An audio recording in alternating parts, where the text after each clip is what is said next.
بسم اللہ الرحمن الرحیم۔ السلام علیکم، آپ دیکھ رہے ہیں الف نیوز اور میں ہوں آپ کے ساتھ ماجد علی۔ شامل کرتے ہیں پاکستان اور دنیا بھر سے بریکنگ نیوز ہیڈ لائن۔ خبروں میں جانے سے پہلے ہمارے چینل کو سبسکرائب کر لیں اور ویڈیو کو لائک اور شیئر ضرور کیجیے گا۔ اب بڑھتے ہیں خبروں کی جانب۔ شام میں اسرائیل کے 61 میزائل حملے۔ اسرائیل کے شام میں فضائی حملوں میں جانی اور مالی نقصان کا خدشہ ہے۔ غیر ملکی میڈیا کی رپورٹ کے مطابق اسرائیلی فوج نے 5 گھنٹوں کے دوران شام میں 61 میزائل داغے۔ صہیونی فورسز نے دمشق میں 4تھ ڈویژن کے ہیڈ کوارٹر اور قریبی علاقوں میں بمباری کی۔ فضائی حملوں میں ریڈار سسٹم اور فوجی اسلحہ ڈیپو تباہ کر دیا گیا۔ دوسری جانب اسرائیلی فوج شام کے شہر کنترا میں پیش قدمی جاری رکھے ہوئے ہیں اور علاقہ جبری خالی کروانے کے لیے پانی اور بجلی اور سڑکوں کا نظام تباہ کر دیا گیا۔ ادھر اسرائیل کی شام میں کارروائیوں پر شام کی عبوری حکومت نے رد عمل میں کہا ہے کہ اقوام متحدہ اسرائیل کو شام میں کارروائیاں کرنے سے روکے۔ اسرائیل ہماری سرزمین سے فوری فوج کو واپس بلائے۔ بشار الاسد کی معزولی کے بعد شام میں تعلیمی ادارے دوبارہ کھل گئے۔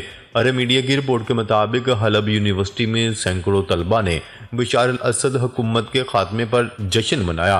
طلبہ نے شام کے انقلاب کے جھنڈے لہراتے ہوئے یونیورسٹی چوک پر جشن منایا۔ دمشق میں بھی کلاسز کا آغاز کر دیا گیا، جبکہ بڑی تعداد میں طلبہ نے یونیورسٹی کا رخ کیا۔ لبنان اور شام میں اسرائیلی حملوں کے خلاف لندن میں مظاہرے جاری ہیں۔ پارلیمنٹ اسکوائر پر احتجاجی ریلی میں اسرائیلی مظالم کے خلاف نعرے لگائے گئے۔ مظاہرین نے حکومت سے جنگ بندی کے لیے اسرائیل پر دباؤ ڈالنے کا مطالبہ کیا۔ ریلی کے شرکاء نے برطانوی حکومت سے تل ابیب کو اسلحے کی فروخت فوری روکنے کا مطالبہ کر دیا۔ شرکاء کا کہنا تھا کہ اسرائیل کے اقدامات سے مشرق وسطیٰ کا امن تباہ ہو گیا ہے۔ فلسطین اور لبنان کے بعد شام پر بمباری سے کشیدگی مسلسل بڑھ رہی ہے۔ خبر کے اگلے حصے میں بات کرتے ہیں یوکرین پر حملوں میں شمالی کورین دستے بھی ملوث ہیں۔ یوکرینی صدر ولادیمیر زیلنسکی نے الزام عائد کرتے ہوئے کہا ہے کہ روس نے کرسک ریجن میں یوکرینی حد پر حملوں کے لیے بھاری تعداد میں شمالی کوریائی دستوں کی خدمات لینا شروع کر دی ہیں۔ فی الحال اس پر روسی رد عمل سامنے نہیں آیا۔ یوکرینی صدر ولادیمیر زیلنسکی نے دعویٰ کیا ہے کہ روس نے شمالی کوریائی فوجیوں کو کرسک کے خطے میں یوکرینی فوج کے خلاف تعینات کرنا شروع کر دیا ہے۔ انہوں نے یہ بات گزشتہ شب اپنی یومیہ بریفنگ کے دوران کہی۔ زیلنسکی کے بقول ان کے پاس ابتدائی ڈیٹا موجود ہے جو اس بات کی نشاندہی کرتا ہے کہ روس نے اپنے حملوں میں ایک بڑی تعداد میں شمالی کوریائی دستوں کی مدد لینا شروع کر دی ہے۔ یوکرینی صدر کے بقول شمالی کوریائی فوجی مشترکہ دستوں کا حصہ ہیں اور وہ بالخصوص کرسک میں متحرک ہیں۔ روس اور شمالی کوریا کے درمیان اس موسم گرما میں ایک تاریخی دفاعی معاہدے پر دستخط کے بعد واشنگٹن اور سیول نے پیونگ یانگ پر ماسکو کی مدد کے لیے 10,000 سے زائد فوجی بھیجنے کا الزام عائد کیا ہے۔ 2022 میں یوکرین پر ماسکو کے حملے کے بعد سے امریکہ کے ان دونوں حریف ممالک نے اپنے فوجی تعلقات مضبوط کیے ہیں۔ زیلنسکی نے گزشتہ ماہ کہا تھا کہ شمالی کوریا کے 11,000 فوجی روس کے مغربی کرسک علاقے میں موجود ہیں۔ خبر کے اگلے حصے میں بات کرتے ہیں نیتن یاہو کا گولان کی پہاڑیوں پر آبادکاری میں توسیع کا منصوبہ۔ اسرائیلی وزیر اعظم نیتن یاہو نے شام سے چھینی ہوئی مقبوضہ گولان کی پہاڑیوں پر اسرائیلی آبادکاری میں توسیع کا منصوبہ تیار کر لیا۔ شام کے مقبوضہ علاقے میں یہودی آبادکاری کے توسیعی منصوبے پر عمل درآمد کے لیے نیتن یاہو نے اسرائیلی حکومت سے منظوری بھی لے لی ہے۔ ادھر شام پر اسرائیل کے فضائی حملے جاری ہیں۔ صہیونی فوج کی جانب سے شام کی فوجی تنصیبات، ہوائی اڈوں، اسلحہ گوداموں پر ایک ہفتے سے 800 بار بمباری کی گئی۔ اسرائیلی فوج نے جنوبی شہر کینترا کا سارا انفراسٹرکچر تباہ اور 3 شامی قصبوں پر قبضہ کر لیا۔ ایرانی فوج کے کمانڈر حسین سلامی نے اسرائیل کو خبردار کرتے ہوئے کہا ہے کہ صہیونی شامی علاقوں پر قبضے کی بھاری قیمت چکائیں گے۔ شام اسرائیلی فوج کا مدفن بنے گا۔ خبر کے اگلے حصے میں بات کرتے ہیں شام کی نئی انتظامیہ نے ملک کی فضائی حدود کھولنے کا اعلان کر دیا۔ فضائی حدود کی بندش کے خاتمے کے بعد سے شامی فضائی حدود سے پروازوں کی آمد و رفت شروع ہو گئی ہے۔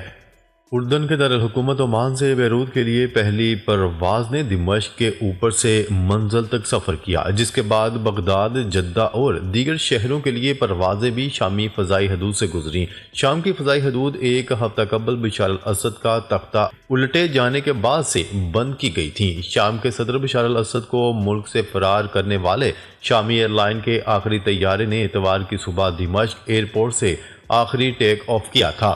غیر ملکی میڈیا کی رپورٹ کے مطابق پرواز RB 9218 کے ذریعے سابق صدر بشار الاسد کو مقامی ایئر بس تک پہنچایا گیا تھا، جہاں سے وہ روسی طیارے میں ملک سے فرار ہو گئے۔ شام کی فضائی حدود کھولے جانے کے بعد سے شامی وزیر ٹرانسپورٹ کا کہنا تھا کہ شام کے 2 بڑے ایئرپورٹس دمشق اور حلب بھی جلد پروازوں کے لیے بحال کر دیے جائیں گے۔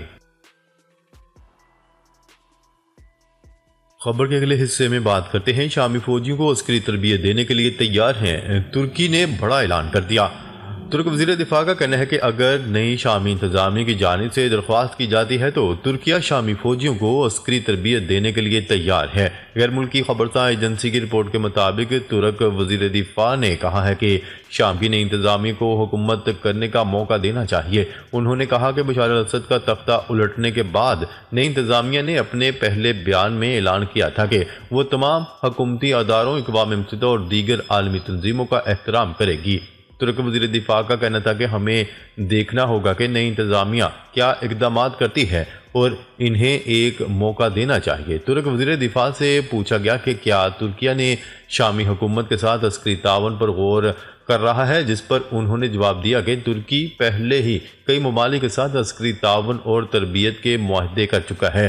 خیال رہے کہ گزشتہ دنوں ترک انٹیلیجنس سربراہ نے دمشق کی تاریخی اموی مسجد کا دورہ کیا اور ترکیہ نے گزشتہ روز 12 سال بعد دمشق میں اپنا سفارت خانہ بھی دوبارہ فعال کر دیا ہے۔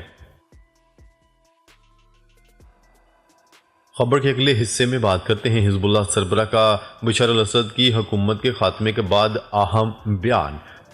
لبنان کی مزاحمتی تحریک حزب اللہ کے سربراہ نعیم قاسم کا بشار الاسد حکومت کے خاتمے کے بعد اہم بیان سامنے آیا ہے۔ غیر ملکی خبرساں ادارے کی رپورٹ کے مطابق حزب اللہ سربراہ نعیم قاسم نے اس بات کی تصدیق کی کہ بشار الاسد حکومت کے خاتمے کے بعد ہم نے ایران سے شام کے راستے ہونے والی عسکری سپلائی کا راستہ فی الحال کھو دیا ہے۔ غیر ملکی میڈیا کی رپورٹ کے مطابق نعیم قاسم کا اپنی تقریر میں کہنا تھا کہ شام کو خطرناک توسیع پسند دشمن کا سامنا ہے اور شام میں گولان پہاڑیوں کے بفر زون پر اسرائیلی فوج کا قبضہ اس کا ثبوت ہے۔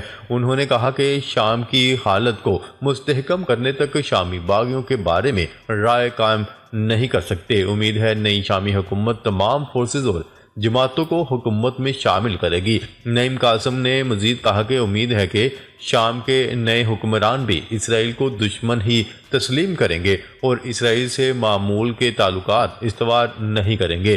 دوسری جانب اسرائیلی وزیر اعظم نیتن یاہو نے نو منتخب امریکی صدر ڈونلڈ ٹرمپ کو شام میں کارروائیوں سے متعلق بتایا کہ شام تنازع میں ہماری کوئی دلچسپی نہیں ہے۔ اسرائیلی وزیر اعظم نیتن یاہو نے امریکہ کے نو منتخب صدر ڈونلڈ ٹرمپ سے ٹیلی فونک رابطے کی تصدیق کرتے ہوئے بتایا کہ ڈونلڈ ٹرمپ سے شام میں پیش رفت اور غزہ سے باغیوں کی بحفاظت رہائی پر تفصیلی گفتگو ہوئی ہے۔ خبر کے اگلے حصے میں بات کرتے ہیں فلسطینی ریاست کی حمایت پر اسرائیل کا آئرلینڈ کے خلاف بڑا فیصلہ۔ اسرائیل کا کہنا ہے کہ وہ ڈبلن کے طرف سے فلسطینی ریاست کو تسلیم کرنے اور غزہ میں اس کے اقدامات کے لیے بین الاقوامی عدالت انصاف میں اسرائیل کے خلاف جنوبی افریقہ کے نسل کشی کے مقدمے کی حمایت پر آئرلینڈ میں اپنا سفارت خانہ بند کر دے گا۔ اسرائیلی وزیر خارجہ نے اتوار کو اپنے بیان میں کہا کہ ڈبلن میں اسرائیل کے سفارت خانے کو بند کرنے کا فیصلہ آئرش حکومت کی انتہائی اسرائیلی مخالفت پالیسیوں کی روشنی میں کیا گیا ہے۔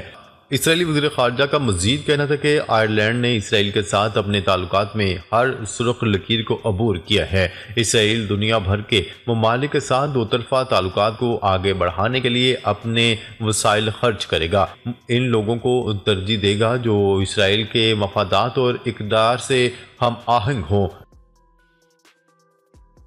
خبر کے اگلے اور آخری حصے میں بات کرتے ہیں۔ ایران میں ریت کا خطرناک طوفان، اسکول بند، پروازیں معطل کرنا پڑ گئیں۔ ایران میں خطرناک ریت کے طوفان کی وجہ سے تعلیمی ادارے بند جبکہ پروازیں معطل۔ ایران کے جنوب مغربی علاقے میں بدترین قسم کے صحرائی طوفان نے کاروباری زندگی کو مفلوج کر کے رکھ دیا۔ صحرائی طوفان کی وجہ سے ایئر کوالٹی انڈیکس خوفناک حد تک چھو گیا۔